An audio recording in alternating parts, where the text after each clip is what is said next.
This video may contain minor bouts of violence, dirty language, and many shenanigans. Viewer discretion is advised.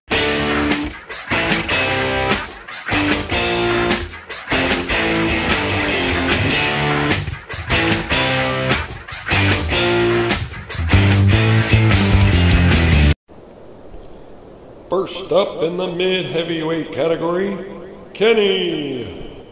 Alright, it's Kenny. I can give you guys a gear loadout for what I'm taking. I got the Osprey Atmos AG 65 liter pack. I got a contractor bag to keep all my stuff dry. And I got frog togs. I got a sitting pad. Gonna bring an umbrella just because I heard it's a good idea. We'll see if I throw it in a hiker box or not. Thank you, Wanderlust. Yep. Let's see what else I got. For my cook pot, I got a BRS stove, fuel can, and I have a Tokes 1100 milliliter titanium pot coming. Just don't have it yet. Headlamp and Sawyer Mini. Sawyer Squeeze. Yep. And that's it for that. Let's see what else I got. I got my med kit, bathroom bag, whatever you want to call it. Some flushable wipes. Some toilet paper. And I guess I'm a little more prissy than the other two. I got a deuce of spades. Kenny's gonna bury his shit. Yep. I'm gonna bury it with a knife. Med bag with my vitamin I and sewing needles and everything else. And I got some extra batteries and a toothbrush and a repair kit for my sleeping pad. And then, get all this back in here so I don't lose it. It's a good thing you can edit all this out.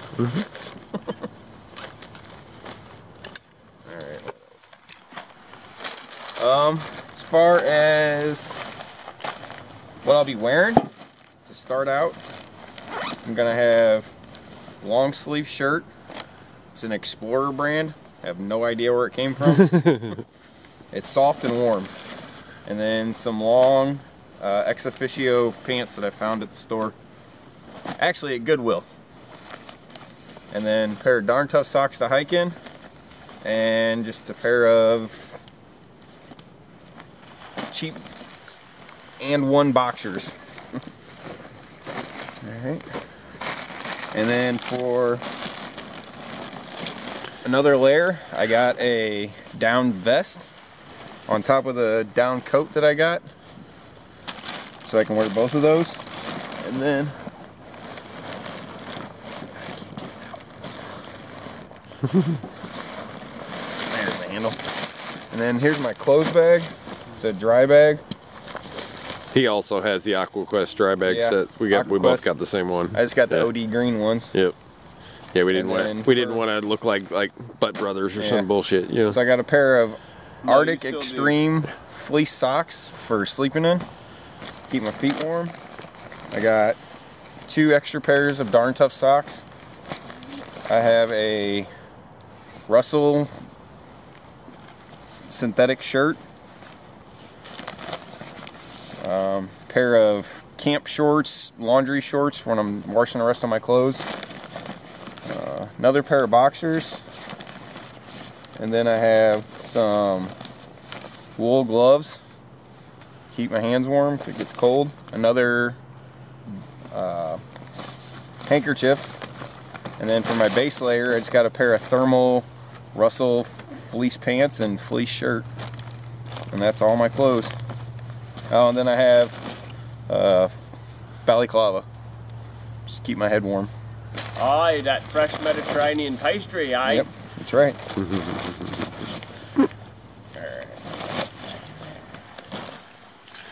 Alright.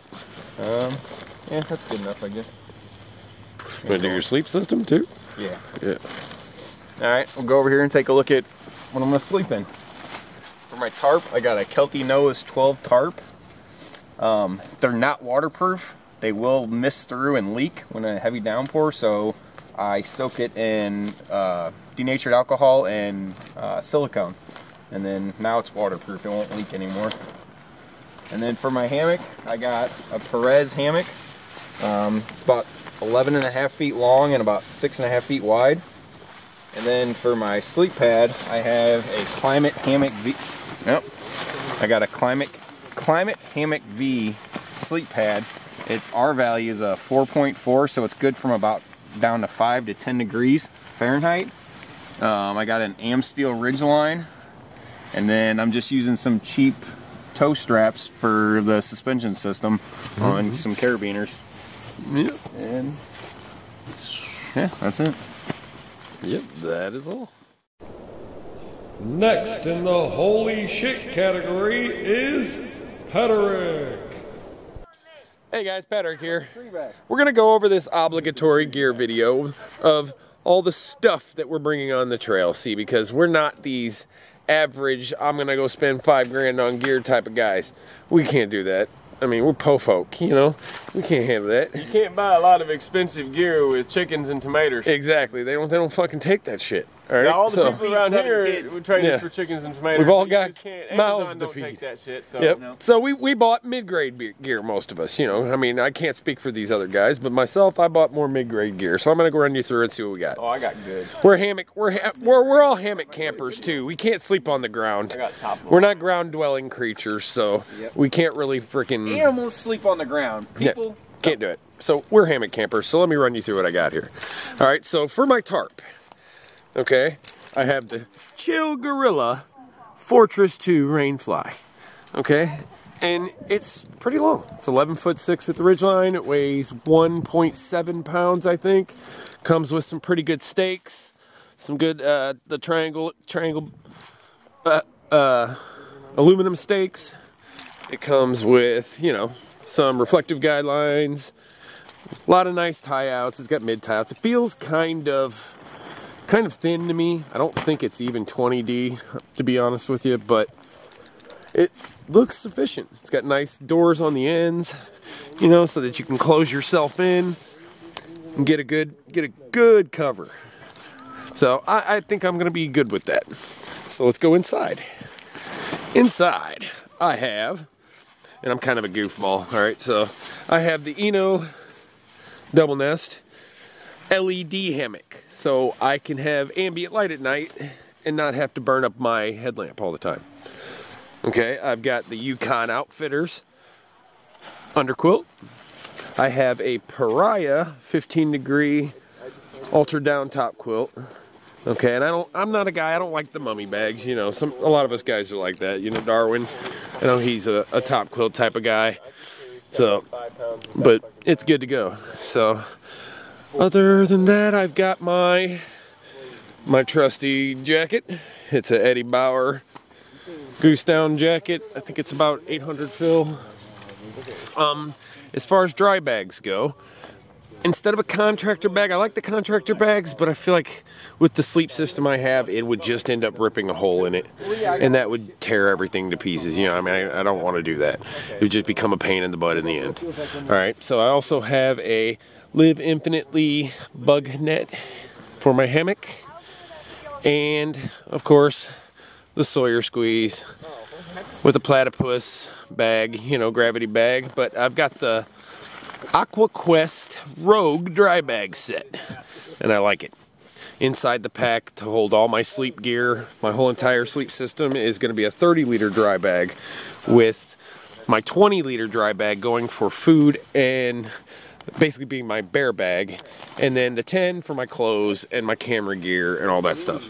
And the camera gear I'm shooting with, once again, because I'm budgeted pretty hardcore, is an Olympus TG Tracker, which is actually a pretty awesome camera. It's waterproof. It's waterproof up to 100 meters, or no, it's 30 meters, 100 feet.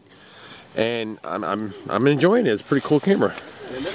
And it has a flip out screen. It's got shoots in 4K, shoots in 1080p, 60 frames a second, shoots slow-mo, 720 at 240 frames a second. So it works. And I've got another camera too, a little cheap GoPro not a GoPro, a GoPro knockoff. It's called an Akaso. So, yeah. And what else do we got here? I got Crocs for my camp shoes. So my bear bag is a homemade little kit I made for myself. We are not trekking pole guys. We are guys, I like using a stick, a spear. You know, that's how I like doing things. Like here instead of just right across. So I'm carrying an 8-foot pine walking stick. It's not pine, it's cedar. Yeah, walking stick with a, you know, that's going to be my hiking stick. So I've also got a water bottle holder, as you can see here. Nice and nifty. I've also got a good Amsteel ridge line, got the hammock straps, all that good stuff. So another piece of gear I have, guys, is the Chill Gorilla snake skins, and I'm really excited about those. It's my first set of snake skins. I usually do the old traditional, take your tarp down and roll that piece of crap up and get soaking wet in the process, you know. And I also have the Granite Gear Crown V60 pack, 60 liter. It's a decent amount in there, you know. It's got a brain. It weighs 2.2 pounds altogether with the brain. I think 1.8 without the brain, and its brain's removable, so it's a good option, I'll tell you.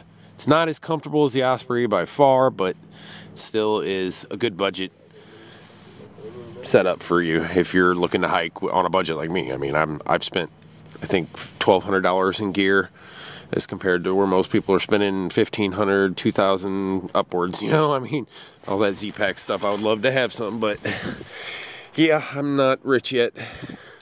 So, but I've also got a moon lens underpad just to give me a little bit of versatility at the shelters and stuff. You know, it's a thin one. It only adds like 5-10 degrees of thermal thermal extras for me, but it helps in the situation. So I mean, that's really all my gear. Finally, in the "You've Got to Be Kidding Me" category is Old McStudley. This is Old McStudley back with you for my gear layout. This right here, this is Ozark Trail, a 45 liter. This was top of the line Walmart shit about 7-8 years ago. Probably still is damn close to top of the line Walmart shit. I mean, what else do you need, right? All right, I got my my medical kit here. Got a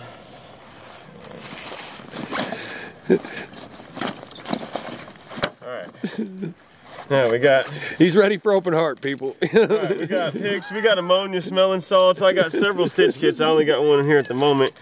I got the hemos. You know, I got the scalpel. That razor knife is not for the actual surgery. I got scalpels for that. This is just for, you know, if you really need to take something off quick, like the, you know, a leg or something. Old McStudley was in the military, by the way. He was a Marine. This is a military issue tourniquet left over from Afghanistan. These are some good sharp blacksmith scissors, not made in China here, folks. This came from a fucking Rendezvous. Now this was my old tourniquet and it served its purpose, you know, but now this one's a little bit better, a little lighter weight. I'm gonna take this one and leave this one, but this is Cody's little pet first aid kit that he's gonna have on his pack somewhere at that point. Yeah, there ain't no Midol and shit in this first aid kit. This is a real deal first aid kit. Ain't no band-aids in here either. We got tourniquets, stitches. The only thing I don't have is lidocaine, but I got quick clot here. In case anybody gets shot. I got some black tape and then some good black coach tape. So we're pretty much ready for any contingency here. All right, so that's my med kit. All right, I got a can of boobly. I did have two. Oh, I still got two. Yeah, these were. There was a guy up the trail that looked like he didn't need them as bad as I did, and he looked like he was struggling with the weight. So I helped him with some of his weight. Took a couple of those off of him. He don't know it yet, but I did him a favor, believe me. And I got my cast iron skillet over here too. I can cook the deer meat in and shit. And all right, and then down here, if you get all the way down in the bottom of my pack, oh yeah, here's my plate, my cup and a pair of dirty socks in my cup. I got a can opener in there too. This is just a brick and a towel. This is what this is if anybody, I'm gonna replace these, swap these out with rocks as I go along with cool rocks. And what I'll do with these bricks is I'll break them in half, and each half of a brick, I've got 2 bricks in here, so a total of 4 projectiles. And, wait, 3 bricks. So maybe, yeah, 6 projectiles. Wait, 8 bricks, 4 bricks. So 8, yeah, 8 potential projectiles. And what they're for is, here's how this brick thing works. You take the brick and you just bust it in half like that, and that way it's a good baseball-sized throwing object. And like I say, I don't. Maybe I'll compile a complete list before I actually leave on the trail. That way, at least people get their first written warning before they have to get a verbal. But you know, 2 of the ones that I can think of right off the top of my head are Insta, hashtags, any shit like that. You know. Hashtag. And that's how it'll go. Except their man had dodge it as well. I'm supposed to scream, but he's a bitch. Don't scream, I'm a dude. Alright, here's my hammock. Here's my sleeping bag. This is the best fucking sleeping bag that any friend ever gave me, and that's why I'm taking it. And here's my steel bottle. And yeah, that's it. Peace.